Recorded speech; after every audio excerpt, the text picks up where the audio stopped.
Surguja police को रामचरण नाम के एक व्यक्ति की तलाश है। तलाश बहुत हल्का शब्द होगा क्योंकि टीमें लगी हुई हैं, एक नहीं दो नहीं कई।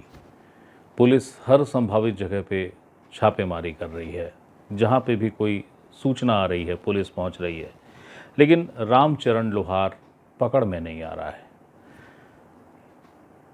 पुलिस के लिए उसको पकड़ना बहुत बड़ी चुनौती बन गई है। क्या मसला है, क्या घटनाक्रम है, यही बताने हाजिर हुआ हूँ। नमस्ते, मेरा नाम है याज्ञवल्क। सरगुजा संभाग का मुख्यालय है अंबिकापुर और अंबिकापुर में 4 तारीख को सुबह सुबह लोगों को एक शव मिला। शव ढका हुआ नहीं था, अर्धनग्न शव था और महिला का शव था। महिला की पहचान एक घुमंतू महिला के रूप में हुई जो कि कबाड़ बिनती थी और उसको कबाड़ियों को देती थी और सड़कों पे ज़्यादातर दिखती थी। बहुत ही नृशंस तरीके से उनकी हत्या हुई थी। तो पुलिस ने जब तलाश शुरू की, आसपास के इलाके की सीसीटीवी खोजे, तो उसमें एक अन्य व्यक्ति नज़र आया जिनके साथ वो महिला दिख रही थी।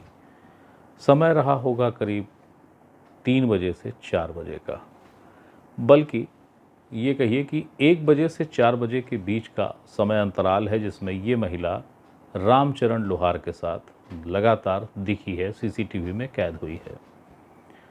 अब ये जान लीजिए कि रामचरण लोहार की पृष्ठभूमि भी कोई बहुत नज़र आने वाली नहीं है। बहुत ही लो प्रोफाइल, बहुत ही निम्न वर्गीय पृष्ठभूमि से है रामचरण, जैसे कि वे महिला हैं जिनकी मौत हुई। लेकिन जिस तरीके से अंबिकापुर में घटना घटी और जितने नृशंस तरीके से घटना घटी, उसने हलचल मचा दी। रामचरण लोहार सीसीटीवी में पूरे घटनाक्रम के साथ कैद हो गया, क्योंकि घटनाक्रम जो सीसीटीवी में कैद हुआ उससे स्पष्ट हुआ कि उसने दुष्कर्म किया महिला के साथ और उसके बाद बेहद नृशंसतम तरीके से हत्या की। मेडिकल रिपोर्ट में ये पता चला कि पसलियाँ टूट गई थी महिला की, सर की हड्डियाँ टूट गई थी, गुप्तांग में पानी की बोतल डाल दी गई थी। जो पीएम रिपोर्ट आई उसको लेके डॉक्टर ने ही जो जानकारी उपलब्ध कराई है वो यहाँ है, देखिए। दिनांक 3 तारीख को थाना कोतवाली से एक अज्ञात महिला का शव लाया गया था शव परीक्षण हेतु। पीएम के दौरान हमने पाया कि उसकी छाती की दोनों तरफ की पसलियां फ्रैक्चर हैं, सिर के आगे की हड्डी में भी फ्रैक्चर है, गले में दबाने के लक्षण मौजूद थे। गुप्तांग परीक्षण किया तो हमने उसमें 1 लीटर का प्लास्टिक का जो बोतल होता है, वो माउथ पीस जो होता है वो अंदर की ओर गुप्तांग की तरफ इंसर्टेड था। हमने सावधानी से इसे निकाला, परीक्षण किया, गुप्तांग के आजू बाजू चोटें मौजूद थीं। शव परीक्षण के दौरान हमने छाती में जो चोटें देखी हैं वो कठोर और भौतिक वस्तु से पहुंचाई गई है। ऐसा प्रतीत होता है कि यदि कोई बलपूर्वक घुटने के बल में उसके चढ़कर हमला करे और सिर में पत्थर या कोई हार्ड एंड ब्लंट ऑब्जेक्ट से प्रहार करे तो ऐसी चोटें आ सकती हैं। छाती का चोट इतना गहरा था कि लंग दोनों तरफ के फट गए थे, हार्ट भी फट गया था, जिसके कारण अत्यधिक रक्तस्राव हो गया था। शरीर में उसके हाथों में संघर्ष के निशान पाए गए हैं। शव को देखने से ऐसा लगता है कि बहुत बर्बरता से उस पर हमला हुआ है और एक व्यक्ति से ज़्यादा हो सकते हैं इस घटना में, क्योंकि छाती की हड्डियां मजबूत रहती हैं, आसानी से टूटती नहीं हैं और इतना टूटा है कि वो अंदर के लंग्स को भी डैमेज कर दिया है। मौत का कारण हमने पीएम रिपोर्ट में लिख दिया है। अन्य लैंगिक अपराध से संबंधित जो जैविक साक्ष्य होते हैं उनको हम जब्त करके पुलिस को दे दिए हैं। रामचरण लोहार इस घटना के बाद, यानी कि 1 बजे से 4 बजे के बीच का पूरा घटनाक्रम है, जबकि वो महिला के साथ दिखा, महिला के साथ उसने दुष्कर्म किया, फिर घसीटा, घसीटते हुए फिर उसको बहुत बर्बरता से, निर्ममता से मारा, हत्या की। और उसके बाद के जो फुटेज हैं उसमें भी रामचरण लोहार नज़र आ रहा है उसी आसपास के इलाके में। पुलिस इस बात पे हैरान है, बल्कि जिन्होंने सीसीटीवी जो देख रहे हैं, वॉच कर रहे हैं, वो भी हैरान परेशान है कि इतनी नृशंसतम हत्या करने के बाद कोई भी शिकन रामचरण के चाल ढाल में नहीं है। वो बड़े तसल्ली बख्श अंदाज में शहर में घूमते रहा, जैसे कि उसने हत्या की हो या न की हो, इससे बिल्कुल बेपरवाह है। पुलिस उसको इसीलिए तलाश रही है।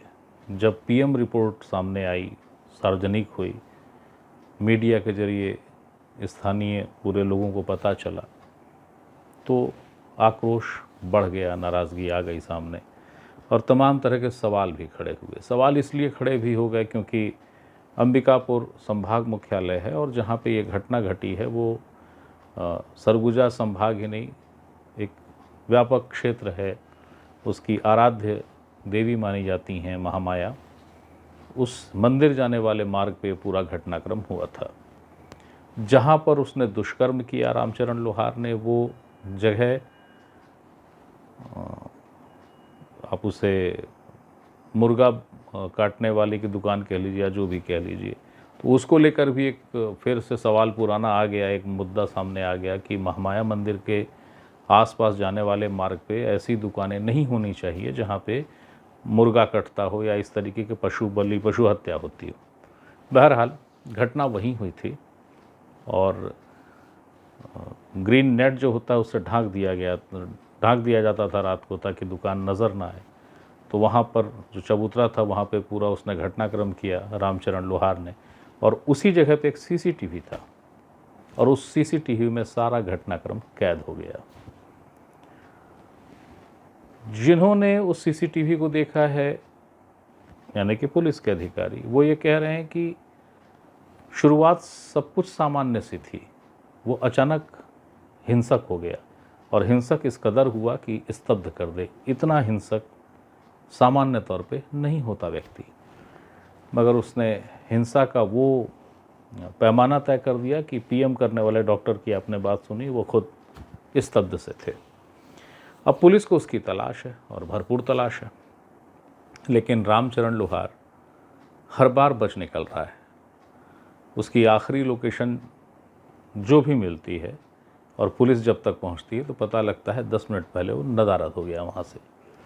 इसके साथ ये भी ध्यान रखिए, जो उसके सीसीटीवी फुटेज आ रहे हैं घटनाक्रम के बाद, उसमें वो बड़ा तसल्ली बख्श है, बड़ा निश्चिंत है। लग ही नहीं रहा है कि ये हत्या, वो भी नृशंस हत्या करके घूम रहा है। ऐसा लगता है जैसे रामचरण लोहार को कोई फिक्र ही नहीं, कोई परवाह ही नहीं, उसे कोई चिंता ही नहीं, कोई आभास ही नहीं, कोई ग्लानि की तो बात दूर है कि उसने क्या कर दिया है। तो रामचरण की तलाश है पुलिस को। और हाँ, ये मसला सियासती तूल भी पकड़ रहा है। कांग्रेस के वरिष्ठ नेता जो अंबिकापुर से ही आते हैं, पूर्व उप मुख्यमंत्री टीएस सिंहदेव ने इस घटना को लेकर गहरी नाराज़गी और क्षोभ जताया है। उन्होंने जो बयान जारी किया वो यहाँ है, देखिए। बीती रात अंबिकापुर में एक बहुत ही स्तब्ध करने वाली घटना, हैवानियतपूर्ण घटना सामने आई, जिसमें हमारे बीच के सरगुजा की एक बेटी से एक महिला के साथ निर्भय प्रकरण जैसी वारदात हुई। सर कुचल के महिला को मारा भी गया, हत्या की गई, दुराचार किया गया। सीसीटीवी में घटनाएं सामने आई हैं, रिकॉर्डिंग मिली है। हम सब उम्मीद करेंगे कि पुलिस विभाग जल्द से जल्द इस हैवान को गिरफ्त में ले, पूरी जांच हो और कड़ी से कड़ी कार्रवाई। व्यक्तिगत मेरी राय, निर्णय हालांकि कोर्ट में होगा। मृत्यु दंड की सजा मिलने योग्य ये प्रकरण है। आने वाले समय में ऐसी घटनाएं ना हो, गश्त और बढ़े। इस दरमियान सीसीटीवी में जो वारदात सामने आई, उससे ऐसा प्रतीत होता है कि 2-3 घंटे तक ये प्रकरण घटित होता रहा। गश्त होती तो शायद बचा जा सकता था। तो इस घटना से जानकारी लेकर हम लोग और सजगता से व्यवस्था बनाएंगे, ऐसा मेरा विश्वास है। और मैं ये भी विश्वास रखना चाहूंगा कि जल्द से जल्द ये हैवान पुलिस की गिरफ्त में आ जाएगा और न्यायालय के माध्यम से कड़ी से कड़ी कार्रवाई, कड़ी से कड़ी सजा, मृत्युदंड की सजा भी मिले। लोगों में नाराज़गी है क्योंकि घटना बहुत विभत्स और वहशियाना हुई, बेहद ही ज़्यादा। ऐसी निर्ममता, ऐसी नृशंसता किसी के भी साथ हो, यदि समाज जिंदा है तो उसे तकलीफ होगी, और वही बात अंबिकापुर में हो रही है। चकित ये भी कर रहा है कि रामचरण लोहार इतना निश्चिंत क्यों है, क्योंकि जहाँ पर भी वो काम करता रहा है उसे लेकर पुलिस ने जो जानकारी जुटाई है उसके हिसाब से वो कोई सनकी नहीं है, कोई अर्धविक्षिप्त सा नहीं है। उसे जानने वालों ने सामान्य ही बताया है। बल्कि कुछ लोगों ने ये भी कहा कि वो अक्सर कर ये कहता था कि मैं पुष्पा हूँ। वो जो एक फिल्म आई थी पुष्पा, उसका वो डायलॉग देता था। लोगों ने उसे हमेशा मजाक में लिया कि ये तो यूं ही बोलता रहता है, यूं ही बोल रहा है। पुष्पा कभी झुकेगा नहीं वाला जो मामला है, तो उस डायलॉग को अक्सर बोलता था। तो अभी फ़िलहाल कहानी ये है कि रामचरण लोहार पुलिस के हाथ नहीं आ रहा है। पुलिस लगातार पतासाजी कर रही है और जैसी घटना घटी है, जिन परिस्थितियों में घटी है, उसने नाराज़गी का एक माहौल बना दिया है। जाहिर है नाराज़गी होने भी चाहिए। महिला को लेकर एक बात और जान लीजिए कि महिला बेहद ही गरीब पृष्ठभूमि की थी। जब शव पीएम के लिए ले जाया जा रहा था, उसी समय उनके बेटे को पता तलाश करके लाया गया, और वो भी आश्रित अवस्था में ही रहता था। उसके बेटे के पास ऐसे संसाधन, इतना धन नहीं था कि वो अंतिम संस्कार कर पाता। अंबिकापुर के कुछ युवाओं ने एक संस्था बना रखी है, अनोखी सोच, उनके ज़रिए अंतिम संस्कार हुआ महिला का। उसे सम्मान के साथ विदा दिया गया। तो पुलिस को तलाश है रामचरण की।